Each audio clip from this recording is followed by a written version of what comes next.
Hi, and welcome to another episode of Hot Takes with me, the Silver Fox. Over the last couple of days, we've done a few stories on the SNP's EU dream. They kept saying, "Oh, it's easy for us. We can rejoin the EU because we're part of it when we were in the UK, and the UK was in." And of course, this is a fallacious argument. You can't rejoin that which you were never in. If you leave the UK, then you're not the UK. You can't just go back in. You're deemed a new country. And then they've been saying, yes, but look, our shiny new prospectus says that if we do this, we can get in. It might take 5 years. And then we looked at yesterday where we're looking at the fact that they'd need an independent currency and it would have to be stable. And there was all these various metrics that they'd have to find. And so they said, well, maybe it'll take us 10 years.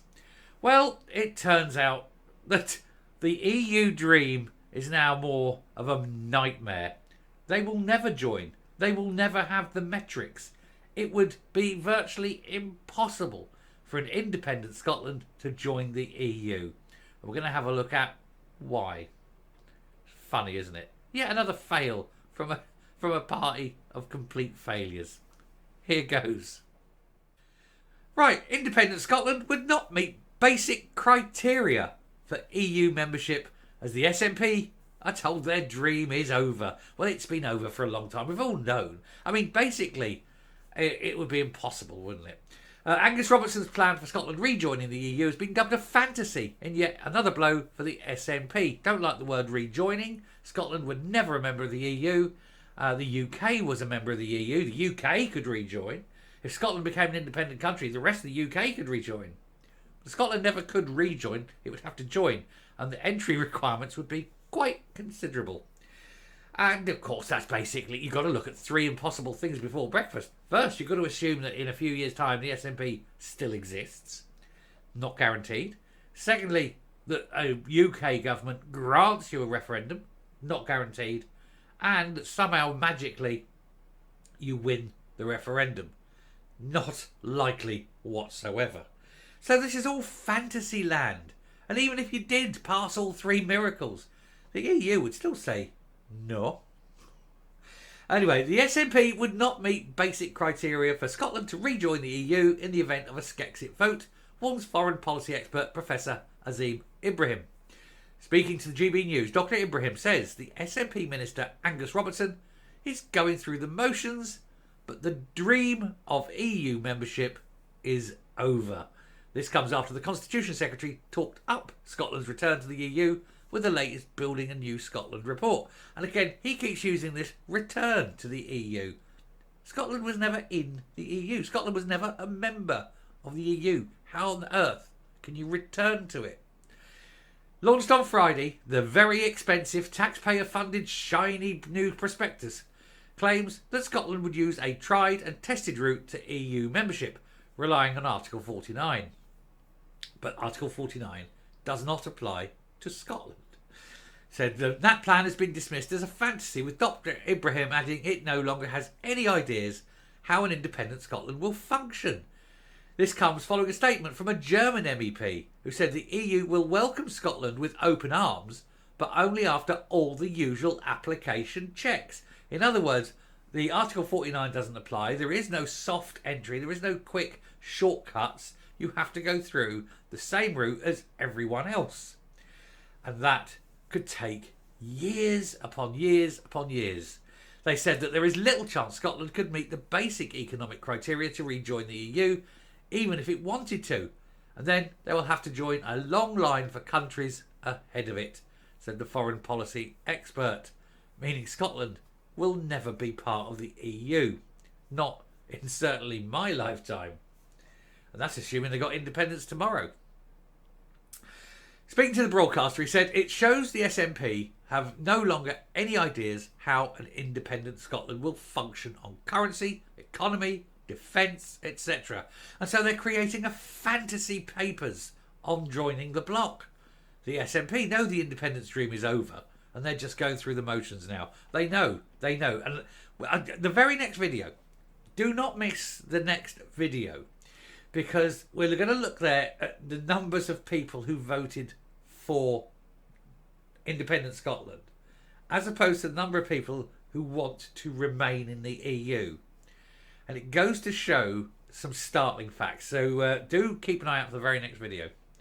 Anyway, Mr. Robertson branded the UK's exit from the EU as disastrous and called for an alternative direction for Scotland, with which we detail where we share our European values. Well, hold on. The Scottish people may have voted to leave the EU, to remain in the EU, but the Scottish people also voted to remain in the United Kingdom, and it was, after all, a United Kingdom vote to leave the EU. You can't have one form of democracy and say, yes, that's fine, and not the other form and say, no, that doesn't count. Which is it?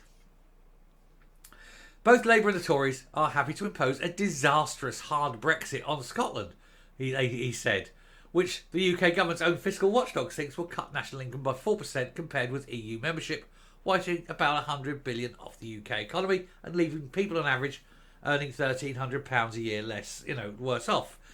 Do you think an independent Scotland is going to make the people of Scotland better off?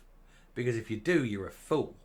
Because you'll just bankrupt the country. And the only way you can pay to bankrupt the country is with massive, and I mean massive, tax hikes. Add 10% to income tax. Double corporation tax. Double council tax. The only way you can pay for it. You will never be in a position. And it's going to be even worse because, as I say, capital flight, the money will leave the country so fast your feet won't touch. A few years ago, Norway increased income tax by about 7.5%. Within 72 hours, and it was that quick, 72 hours, every billionaire in Norway had left the country and taken their money with them. Norway went into deep shock at the loss of all the tax. The tax take fell massively. And that is what the SNP are proposing to do. Stunning in their stupidity. And there you have, even having experts, even the experts are saying, no, it's never going to work. And you get the other countries of Europe saying, there's no quick method. You can't use Article 49. You've got to apply the same as everybody else. And there's a lot of people in front of you. Oh, dearie, dearie me. The dream is over. It's time to wake up, Angus. Wake up. Smell the coffee. And realise that you're in a party that cannot ever achieve what you want. You sad man. Coming up. Of course, independence is never, ever going to happen. We've said in the past how 60% of the SNP's own supporters don't want independence. Now, the very next video that I did mention there, but we'll mention it again, the very next video is coming up, is all to do with the way the question was phrased. And when you phrase a question slightly differently, you get a very different answer. And it is a stunning difference. And it goes to show, actually, independence is nowhere near as close as the SNP think it is. And so all this talk about, oh, look, we'll keep producing these very expensive prospectuses and we'll keep spending money on shiny booklets because, better to spend it on that than, the NHS or public health or anything like that. Oh, no. Shiny booklets so we look like we're doing something. It's an organised crime racket, isn't it? It's, hey, let's have a party, get people to join up and then we can all draw a salary from it. What a load of old rubbish. The sooner they're found out, the better. And that is why I say to you, press the subscribe button. Hit the like button. Keep watching, because here comes the truth. Till next time, stay safe, stay well, and remember, they're all liars. Bye.